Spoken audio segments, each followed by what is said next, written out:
Hello everyone, I'm just going to give everyone a few more minutes to join us here. If you're already here, welcome, and go ahead and say hi in the comments. Let me know where you're tuning in from.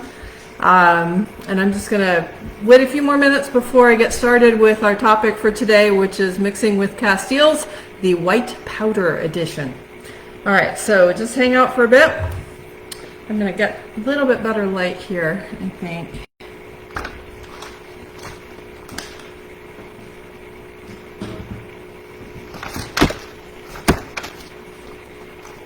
I somehow always feel bad when I'm here in Southern California and we have such beautiful days, even though it's the very beginning of March. I always seem to have beautiful days when I go live. I should do it more often. Okay, so there's a little more light. There we go.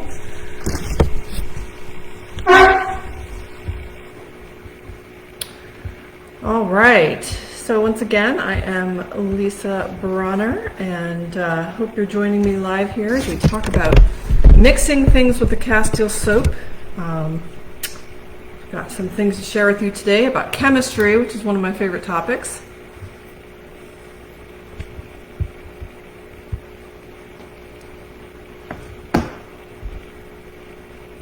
So again, if you are here, please say hi.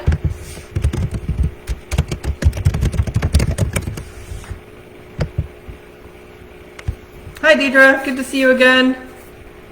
Oh, super. Thanks for sharing this with your allergy support group. There's a lot to learn, especially as people are trying to take care of things themselves. Some things to know what to do and what not to do. I'm actually going to get one more thing to share with you.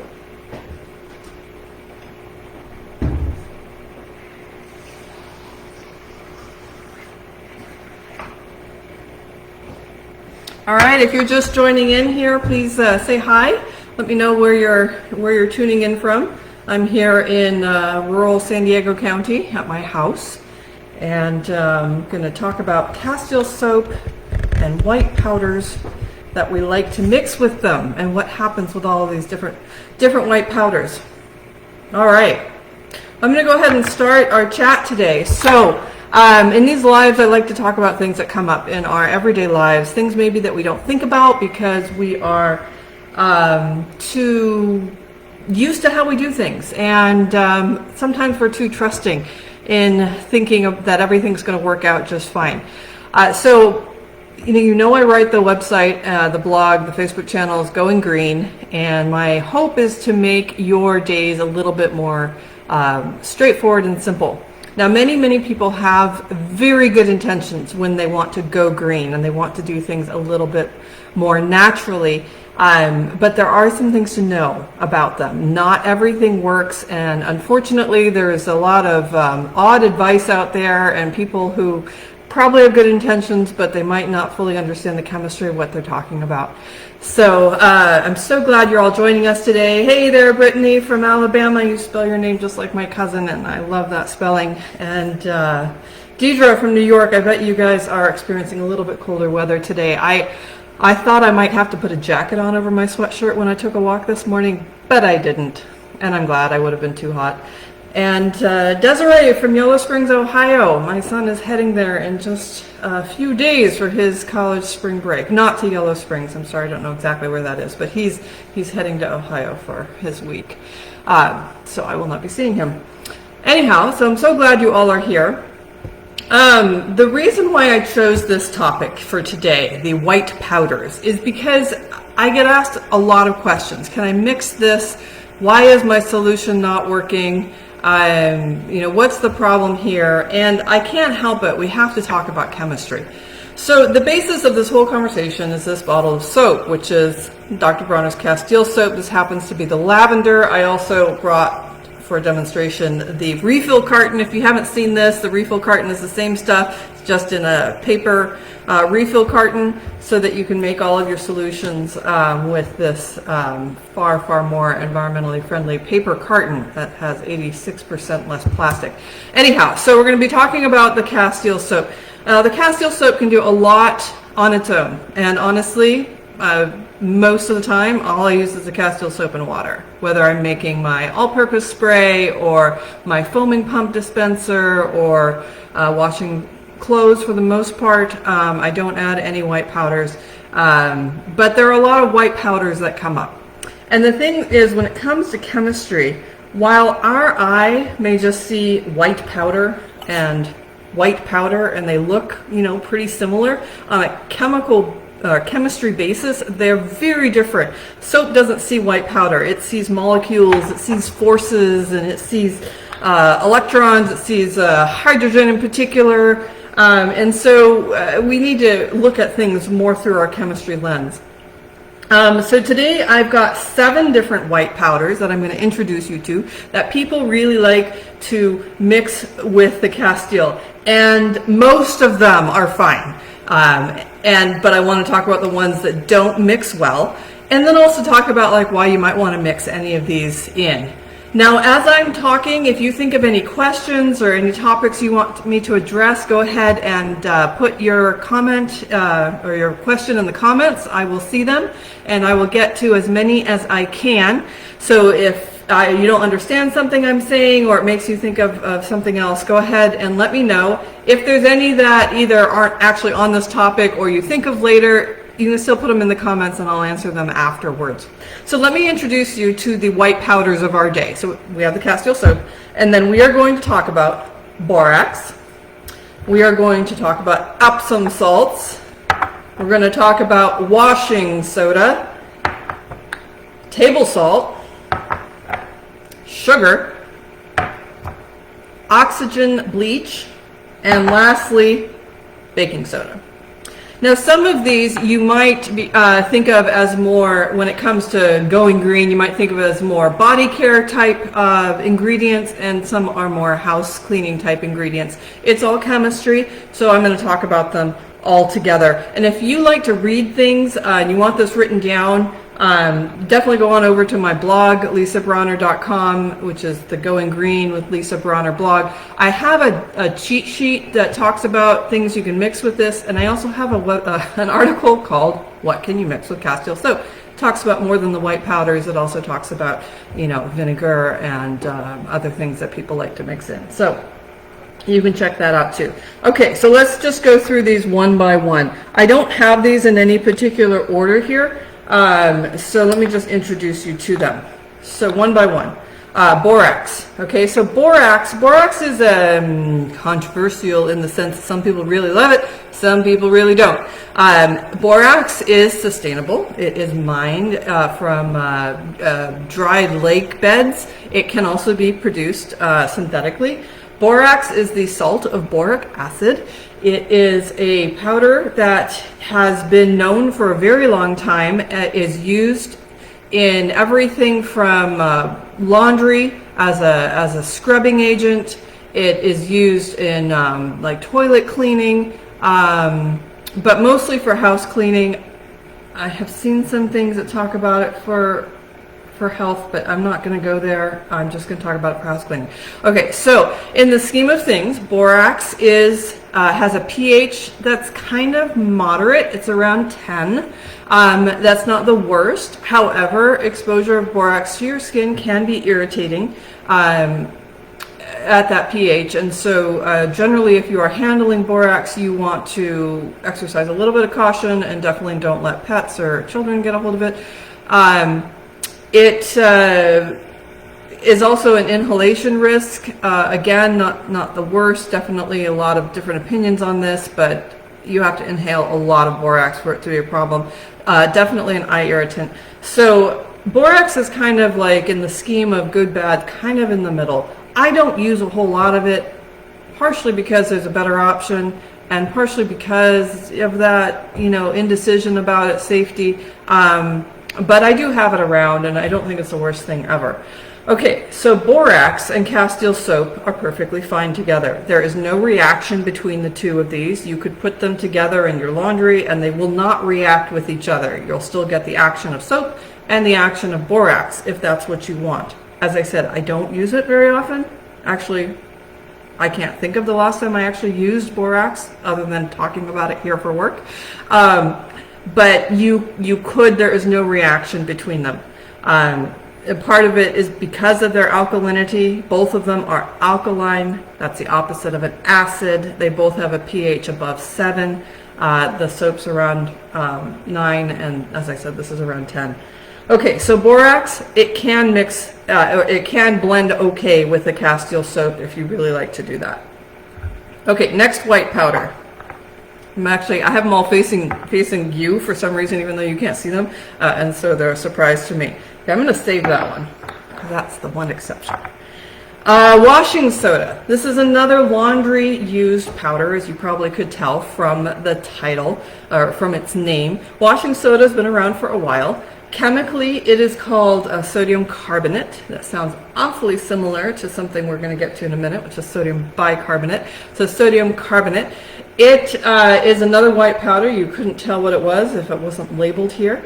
And it is used in laundry as a water softening agent. It is used as again, a scouring to whiten whites. It is used, it's not great at whitening, like chemically speaking, although certainly the powder will actually scour. Doesn't sound like something you really want to do to most of your laundry, but it will scour. So washing soda's pH is actually higher than any of the other laundry additives. It's up around 11, not the highest. The highest is 14, so it's not the worst, but it is higher, which makes it a little harsher on clothing, on fabrics. Again, I don't use it because I don't need it. I have plenty of success with some other white powders that we're going to get to as far as laundry goes. But it is certainly in sort of the green arsenal you see online of washing soda. So as far as washing soda and Castile soap, they do not react. You could put both of them together and they will not interact with each other, and they will each do their own thing. So in the question of do they react, the answer is no. Do I use them together? I don't, because I think washing soda is harsher than I need. I really don't like shopping. I really want my clothes and my rags and everything to last as long as possible, and so I don't want to wear them down with my laundry. So I don't use washing soda, but it doesn't react with Castile soap. Okay, let's just keep on this laundry thread. Where's another laundry powder? All right, oxygen bleach. Now, oxygen bleach, that is a generic term, and obviously it has a lot of brand names that sell an oxygen bleach, OxyClean being the most popular conventional one. This one happens to be Ranch Basics. The difficulty in talking about oxygen bleach is that every brand has its own formulation. So I'm going to talk about the active ingredient in oxygen bleach, but it does make an impact what else is in that particular brand's formulation as additives, fillers, fragrance, whatever else they're putting in there. Okay, so this is oxygen bleach. Now, it's very important when you talk about bleach that you differentiate between whether it's oxygen bleach or chlorine bleach. Bleach generically just means a whitener.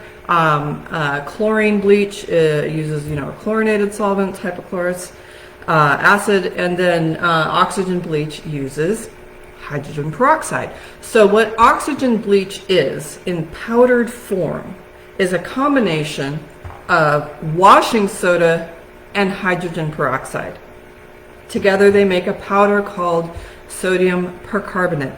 Sometimes you'll see oxygen bleach made out of sodium perborate, which is the same base as borax. But the issue is that there is hydrogen peroxide bonded on to the washing soda or onto the borax to make the oxygen bleach, which, as I said, is called sodium percarbonate or sodium perborate, depending upon what the base is. Sodium percarbonate is the one I see the most. So what happens is when this powder goes into water, all of that disassociates, it separates. The washing soda and the hydrogen peroxide separate as it dissolves, and the hydrogen peroxide is what is doing the whitening. That's why we call it oxygen bleach, because hydrogen peroxide, you're hearing that oxygen base in there. It's when that hydrogen peroxide is released that goes and grabs color, stain, and whisks it away. It's very effective. Obviously, you want to be careful with certain fabrics, colors. If it's not color fast, you don't want to, have the oxygen bleach take the color off of it. But basically, it's bleaching through oxygen. Oxygen is a very powerful substance on its own. I think perhaps we forget that when we talk about antioxidants, whether it's in our food or in our skincare, an antioxidant is against oxygen. It's grabbing hold of free oxygen because oxygen is so powerful. Well, this is using the power of oxygen to bleach things, to whiten things. So you just have to be strategic in your use of oxygen. Because oxygen is highly reactive. That's why we have antioxidants, because it reacts with stuff in our body. It grabs hold of it. That's not great. It can be very depleting. But in this context, you're using the oxygen to grab hold of stains. So oxygen bleach, that's what it is. Can it mix with Castile soap? Yes, it can. In a good way. I mean, they don't interact with each other. So these two can be used side by side. Again, oxygen bleach, because it has the base of either washing soda, which is sodium carbonate, or borax. It's alkaline. Hydrogen peroxide doesn't impact that when it's added to it. So these two can. Now here's the thing. As I said, different brands will add other stuff to their oxygen bleach. So if it literally is only sodium percarbonate, then this is fine. If it is has other ingredients in there, I can't give you one answer for that. You're going to have to either do an experiment, do some research, or just don't mix them. The reason I do like Branch Basics is because it's a very simple formulation. It is just sodium percarbonate, and I use this, I might just add a scoop of it to, if I have a really dingy load of whites, I'll add a scoop of this and then let it soak for, an hour or so before I run it through the whole wash. If I have a bad stain, I'll actually sprinkle a little bit of this on the stain and then spray it with my all-purpose spray, either with the Castile soap or the Salsa, another product that I'm not talking about today, but and that works really well on stains. So oxygen bleach. Again, if you have any questions, anything that has come to mind while I'm talking, or you didn't quite understand something I said, please feel free to put them in the comments. I will see them. Okay, continuing with laundry. We really like to add things to our laundry. And this is so much more than laundry. But baking soda. Okay, baking soda, I buy it by the big bags, and this is what I use the most as an extra in my laundry, as an extra around the house for my cleaning. So it is baking soda, sodium bicarbonate. In other English-speaking parts of the world, they call it bicarb, but we call it baking soda here in the United States. And so yes, this is the ingredient that you could use in your baking for leavening, but it also is fantastic in use around the house. So baking soda is sodium bicarbonate. It is also an alkali, but it is the lowest pH of any of the white powders that I've talked about. It's under 9. It mixes just fine with the Castile soap. There's no reaction between the two, so you get the power of soap and the scrubbing action of baking soda. Baking soda is also a deodorizer. That's an on-label use. If you look at your box of baking soda, deodorizing is one of the things that they market it for. And it's also a whitening agent because the very fine grit of the baking soda is great for scouring fabrics. It's not the same sort of chemical whitening of oxygen bleach where the oxygen molecule is going, or atom is going and grabbing hold of stains, but it does scrub. So this is what I use in my laundry when I think it needs a boost. Like maybe I'm washing my cleaning rags, or maybe there's been a load that somebody, sometimes me, sometimes my kids, they've left the load into the washer wet and it got kind of stinky, so I need to rewash it. I'll toss in some baking soda. It does a fantastic job of getting rid of odors. In fact, recently I really put it to the test because some friends of ours nearby had a house fire and they were able to get the fire out and nobody was hurt. But everything in their house was saturated with smoke. Everything had to be washed. All the clothing, all the bedding, all the curtains, the towels, anything. And so I tried some things and I thought, oh, I'm going to have to use washing soda for this. And I did that and it didn't work. So I was like, well, let me use my baking soda. I used baking soda with the salts, and that got rid of the smoke and everything. It was amazing. I should not have doubted it. Okay, so baking soda and Castile soap work great together. I use them in the laundry. I use them for scouring sinks. If there's soap scum, I will sprinkle with baking soda and then I will spray with my all-purpose spray that I make. I've mentioned that a couple times now. My all-purpose spray is 1/4 cup of Castile soap in a quart of water. I make a quart because we go through it here. If you don't need quite that much, 2 tablespoons and 2 cups of water is the same dilution. Anyhow, and I sprinkle this on a surface and spray it with the all-purpose spray, and that makes a great scouring powder. So you'll see that. You'll see me talk about those two. So baking soda is like the hero here. I mix these two all the time. Okay, the other 3 white powders are more generally come up in the context of body care, of people making scrubs or people making baths or whatever. And so these next 3 are going to be about body care. So first, sugar. This is regular old white sugar that you would cook with.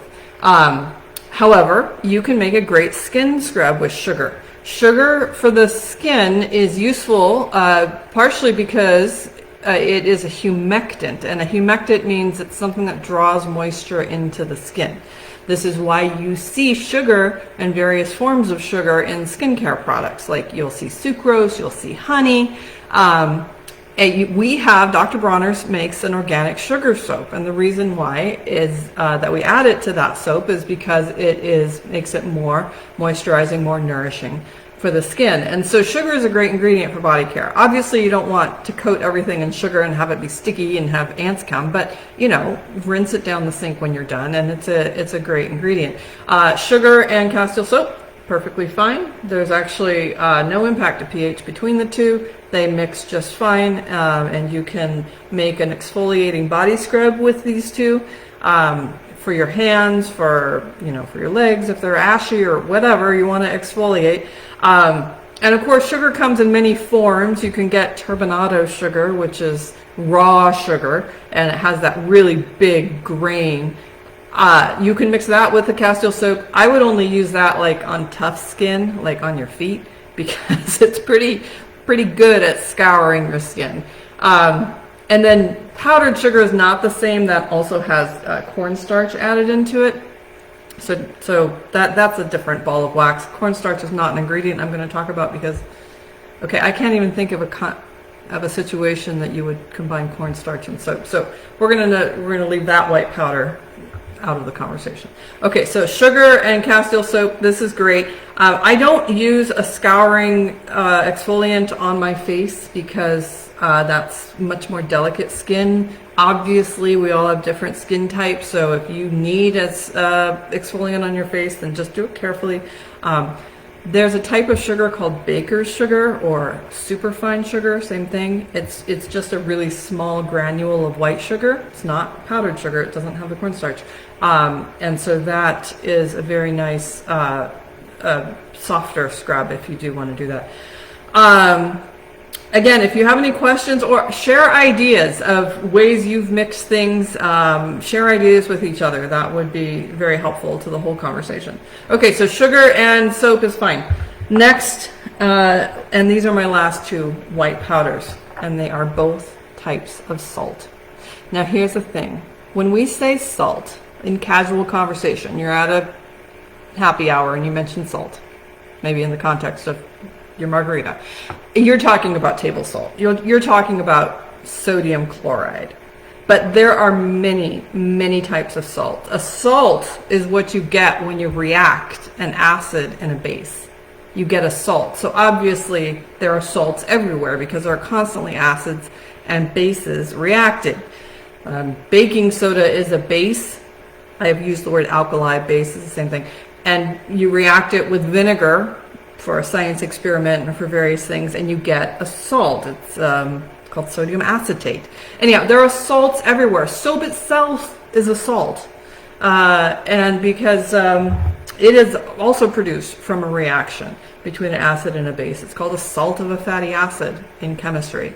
So if you're talking to a chemist and you say salt, you're going to have to elaborate. Now, I know that if you say salt, you mean table salt.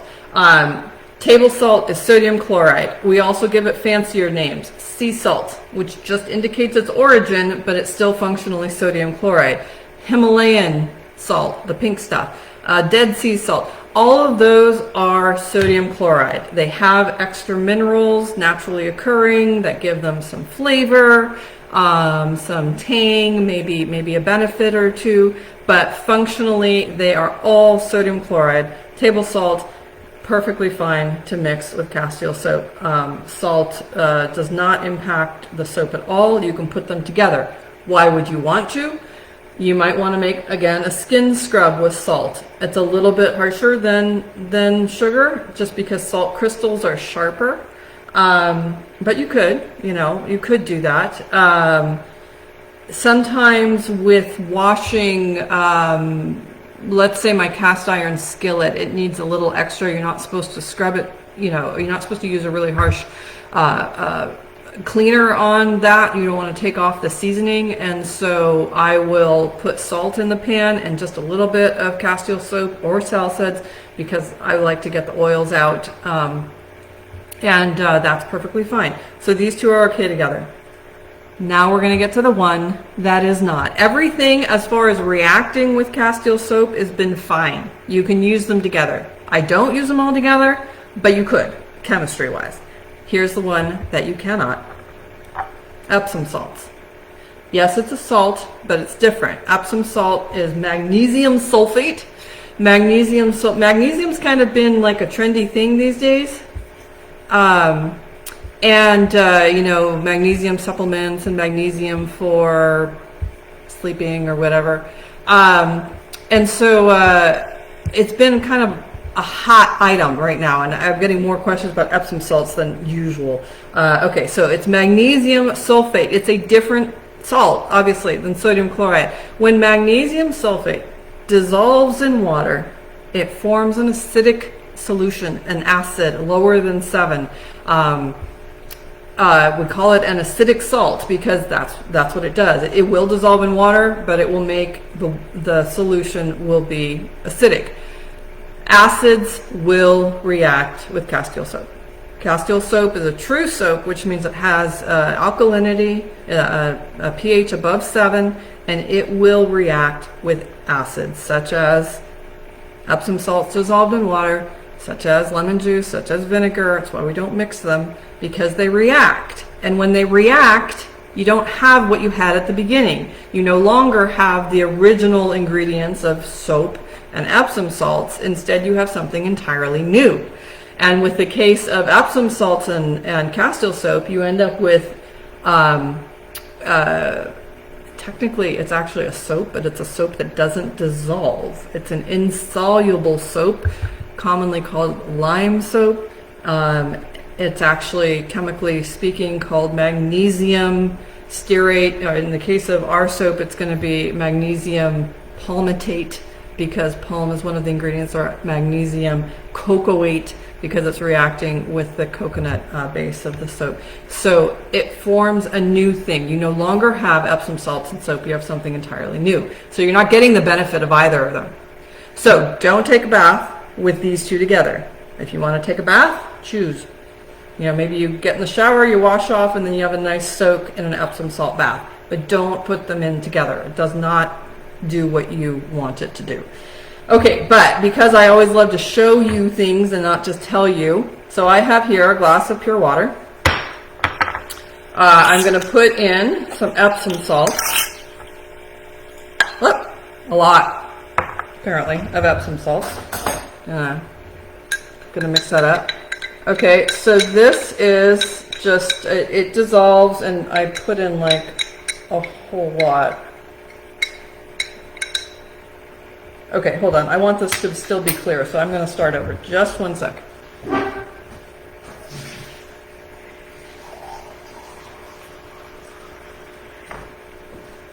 Okay, this time I'm not going to put in too much Epsom salts, just a little bit. Just enough to get it to dissolve and turn this liquid into a slight acid. Okay. All right, so now I've got that dissolved in here. Now I'm going to take the Castile soap. Again, this is our refill container. It's what I use for making things because I can pour it easily and it's a more environmentally friendly container. So I'm going to put some salt in here. I'm going to put some soap in this solution with the Epsom salt. Okay, do you see that? Do you see that instant reaction that has just happened there? That is chemistry at work, chemistry at its finest. What happened there is that the soap reacted with the dissolved Epsom salts and it made essentially soap scum. It will not dissolve in water. This will not dissolve. I could stir it and it will not dissolve. If I pour this into my hand, it's kind of a soft, slippery substance, not toxic, but not what you want in your bathtub, not what you want coating your pipes, that sort of thing. So as you can see, very obvious reaction there between Castile soap and Epsom salts. Don't mix them. Not toxic, but just messy and goopy. All right, so that's all of the white powders I'm going to talk about today. If there is a white powder that I didn't think of that you think you might want to mix with Castile soap, please ask me. And I'll let you know if that can work, or do your own research. I mean, I learn everything by research, so you can too. And then, so of the 7 white powders I had here, the only one that was a no under any circumstances, Epsom salts. All the other 6 you can mix if you want to. It won't react with the soap. So for laundry, you could do baking soda, borax, washing soda, or oxygen bleach. For skincare, you can use table salt or sugar. One more note about laundry. As I said, even if it won't react, it can still be harsh on your fabrics. So I don't add any more than I need to because I don't want to wear down my fabrics.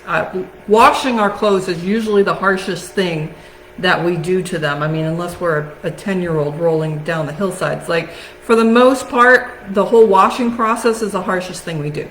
So we want to keep things, you know, as gentle, promoting the longevity of our clothes. So I don't add anything beyond Sal Suds, which is Dr. Bronner's other cleaner, or Castile soap to my laundry, unless it needs it. And then I will add baking soda as my white powder, and that for the most part does everything. The only other one I will sometimes add is oxygen bleach if it's a white load that isn't so white and I really want to whiten it. I personally don't use borax and washing soda because they're just more than my clothes need, and I think my clothes are perfectly washed and clean.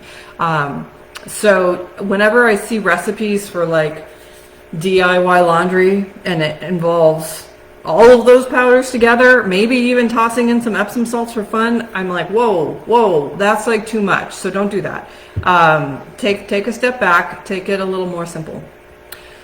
All right, well, thank you so much. That's the end of what I was going to talk about today. If anybody has any questions or any other house cleaning or personal care questions, feel free to put them in the comments.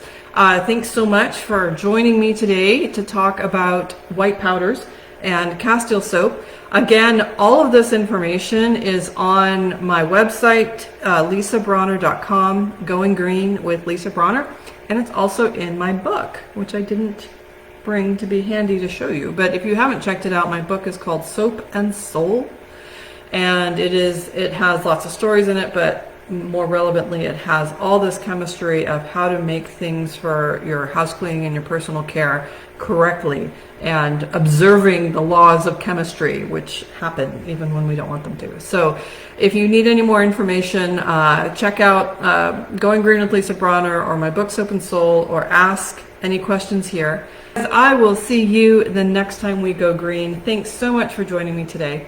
See you next time.